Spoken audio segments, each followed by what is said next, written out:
Really quick, everybody, this entire video will be timestamped, so if you don't want to watch the whole thing and just jump straight into a different topic, please check the pinned comment or check the little red bar right down below you. Again, this entire video will be timestamped, and I'd appreciate you guys watching whatever part that you'd like to, and if you're sticking around, guys, welcome back to another video, everybody. Welcome back to another Let's Talk Clen. This is a series on the channel where I ask you guys to jump into the Discord server and give me some topics to talk about. Guys, if you're brand new here, again, just jump in the Discord server. It's right in the pinned comment down below. I'd appreciate you guys participating. Everybody so far who has helped me make these videos, again, thank you so much. And one more thing before we get into it is, I know I haven't uploaded a talk at Clen in a little bit, but we're going to get to that, I promise. It's just I've been really enjoying the Let's Talk Clens lately. I've been really enjoying making them. So again, thank you very much, everybody. With that being said, let's jump straight into the first one for today. Starting off with a random one, but I welcome it. Thoughts on the success of NASA's DART mission. Now, if you guys don't know, NASA actually succeeded in what they've been trying to do for a very long time, and that is like, hey, what if an asteroid were to come to Earth and do some insane damage? Now, they were actually able to alter the orbit for the first time. It was the first time we've ever been able to alter the orbit of something coming in from that celestial, something that we couldn't control, and it's been a big worry for the whole entire planet. Like, what if something like this, and again, I don't know if I necessarily believe this, I'm kind of thinking like the dinosaurs went extinct from a disease or something like that, but a lot of people think that the meteor came down and just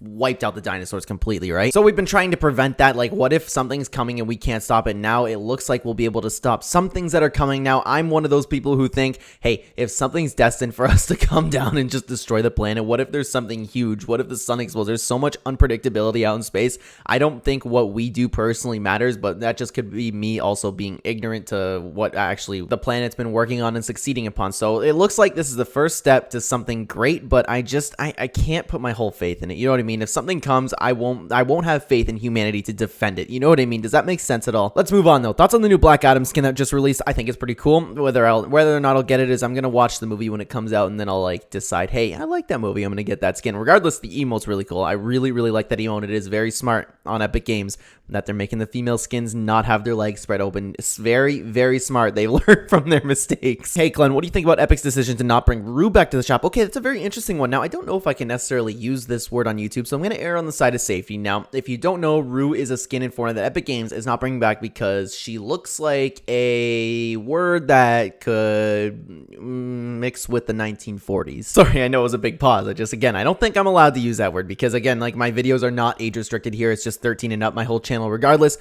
I don't know, man. Like, I didn't even think about that when Rue came to the shop. I was like, hey, cool skin. That's the end of it. And I'm kind of like where most people are in that sense, where it's just like, okay, it's a skin, Epic Games. We know you weren't trying to insinuate this is what the character is. It's just a cool design.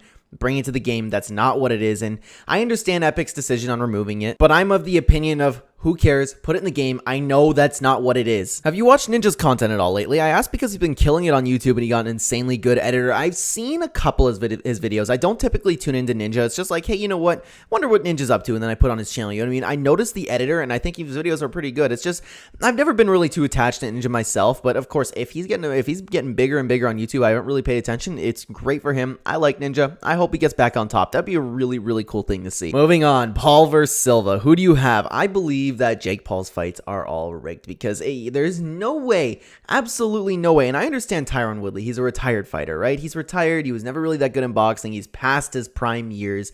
There's no chance that Jake Paul actually beats Tyron Woodley in a fight. There's absolutely no chance. Plus, there's all that controversy, right? And it's a little too suspicious for me because I was already suspicious that he wasn't signing with an actual promotion. Because, again, Jake Paul runs too much for me to trust it. Now, I hope you can still hear me when my microphone's this far, but there's an old clip where if you take a look at Woodley, right before he gets knocked out, I'll talk a little bit louder. Sorry, guys, if you can't hear me, by the way, where he's standing like this, and then you see him do this with his glove. You see him do this, and then all of a sudden he gets flatlined. I don't know, man. I don't know. I'm on the side of Jake Paul's controlling way too much for me to trust it. Even if it wasn't fixed, though, which it most definitely is. It's definitely, I don't trust it, and I've been betting on Jake Paul every time he fights recently, and I've been getting money from it, so whatever, right? And even if it's not fixed, if this is a totally real boxing fight, Anderson Silva is way too old to keep up with a guy that is as big and strong and young as Jake Paul, and possibly, I'm not accusing him, possibly on PEDs. I don't trust it at all. I think it's fixed, and even if it's on the off chance that it's not, Anderson Silva is way too old. I'm picking Jake Paul to get that win, and I'm certainly going to be betting on him. I'm going to be betting like a good amount of money. Moving on, out of everything you've talked about, what do you want most for Fortnitemares? I want skins. I want really cool Halloween skins because I haven't gotten a Halloween skin yet. that's not true. I bought Baba Yaga, but that's not a brand new skin. I just bought that for the memes, right? I want a really cool skin for me to get. I get one every single Fortnitemares, and just like, I don't know, it's like a collection of Fortnitemares skins. Every single time Fortnitemares comes out, I get one skin just to remember that season, which is,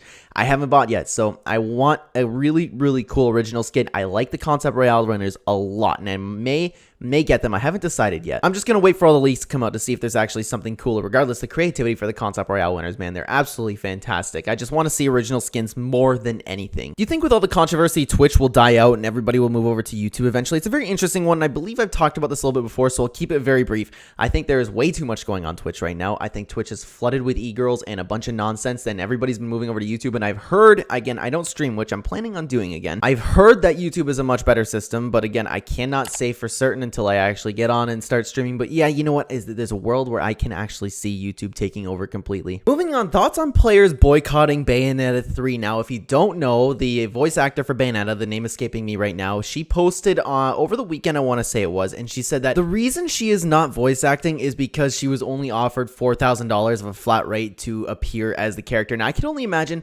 that's a lot of work, and I understand $4,000 is a lot of money, and I don't know how much exactly like time that would take. I don't know anything about even wages for voice actors, so I'm just saying that's the whole reason why players have been really split, and I've been seeing a lot of mixed opinions. Like, I've seen people like top replies to tweets where it's like, players are boycotting Bayonetta 3. Oh no. Anyways, and it shows them playing the game of Bayonetta. So it seems like people are really split on this. For me, I don't know too much about it. Again, like I said, I don't know anything about voice acting. I don't know anything about the wages, so I don't necessarily have an opinion on it. Plus, I don't play Bayonetta. I'm kind of the opinion, if you want to boycott it, boycott it. If not, don't. So, sorry, I wish I could expand on that a little bit more. What I do know, though, is that this no such thing as bad PR thing, you know, that old saying where it's coming into effect right now because Bayonetta's sales and attention have absolutely skyrocketed. Take a look at Google Trends, too, and I know the game has shot up in, like, pre-sales or sales or whatever it is. Again, I don't have the specifics for you right now, but I know Bayonetta people are still buying it. Nobody's really boycotting it, and it's doing very well now that it's all in the spotlight, right? So, seems like it kind of backfired. I don't really have too much else to say about that. Bayonetta 3, if you want to boycott it, do it. I won't look at you down. I won't look down on you either way. Ooh, moving on to a little bit more of a serious one. Thoughts on the new Amouranth situation. Now, if you guys don't know, I will tell you what I know, which is just the gist. I haven't dived into any specifics, where I don't even think there's like too many specifics. I know she released texts and stuff. Regardless, she's been abused by her husband. She's being controlled of her bank accounts, and that's pretty much the gist of it, where it's just like she made a whole stream. She was crying, and she was like giving all this evidence. Long story short, she's just in a really abusive relationship. Now, I will tell you, I don't want you guys to take what I'm saying out of context here. I don't want, that's the last thing I want you guys to do, because I understand when anybody talks about this, people can take it wrong. I am not going to be someone who just jumps to conclusions like Twitter does. I will wait and see if there's something with the police going on. I will wait and see what happens with the investigation. I will wait to see all the evidence, and then I will make my decision. Now, I understand how something like this, of me saying this, can be taken as, hey, you know what? You don't believe Amouranth. I'm not saying that. I don't believe one way or the other right now. I'll put my whole feelings to it for you very, very simply. If this is true, and all of this, like the police comes out, this dude gets arrested, whatever happens, right? It's everything that Amouranth is claiming is true.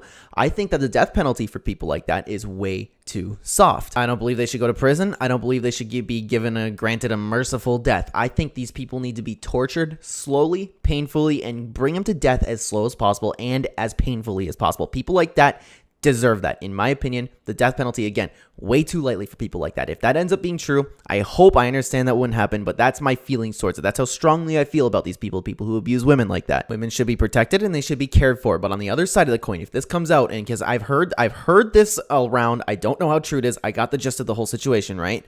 If this does come out and people were saying this, if it ends up being a publicity stunt, I don't think that's okay either at all. I will have zero respect for anybody who does that. I think it takes away from actual victims and it gives them a great disservice, and I think that is also a disgusting thing to do. Now, it's not held to the exact same standard, obviously, but I think both sides of the coin are disgusting. So I hope I made my whole feelings towards this very simply for you. And again, I just want to make it clear. Do not take what I said out of context. I think I made that very clear for you. I'm going to wait and see what comes from all of this. And if you want, just put it in here. I'll give my updated take on it. Anyways, let's move on. Let's pick up the pace a little bit here. Is there something that would make you disappointed with Fortnitemares this year? Something that would make me disappointed would be something like what they did with Winterfest at one time, where they just like, hey, you know what? It's Christmas. Here's a couple challenges. There's nothing for you. And they barely changed the map. It'd be something like that, where it's like, hey guys, Fortnitemares is finally here. Oh my God, here's one pickaxe. And that was it. I'm not saying we need to get free stuff. Just like, you're hyping up this event event and just don't make it underwhelming. Just don't make it just like another regular thing of Fortnite, but it doesn't look like that's what they're going to do. It looks like this whole event is going to be a blast. I can't wait to play it. And guys, we're going to move on to the last one for today. If you could add one animal, one dinosaur, and one mythological made-up creature to the game, what would it be? Okay, animal, man. What would I add if there was an animal? For animal, I'm kind of thinking like a horse. So you could ride it as a wolf, except like way faster. Maybe you could keep up with a car or something like that. Maybe if you hit somebody with a horse, it would do a little bit more damage. I always thought that would be pretty cool. And one dinosaur, I want to see. I love the rappers, by the way. I loved those. People didn't like them.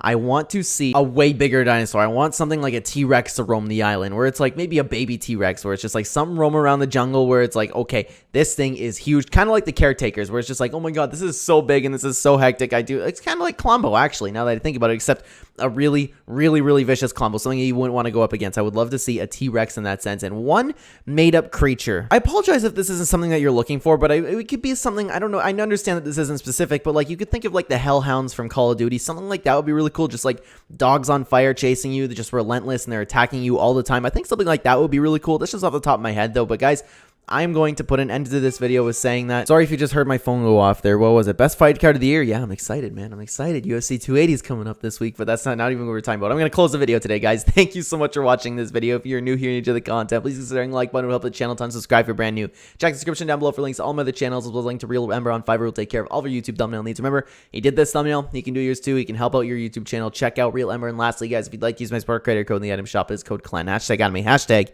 Epic Partner. Thank you so much for watching again, everybody. I will see you in the next video. Take care.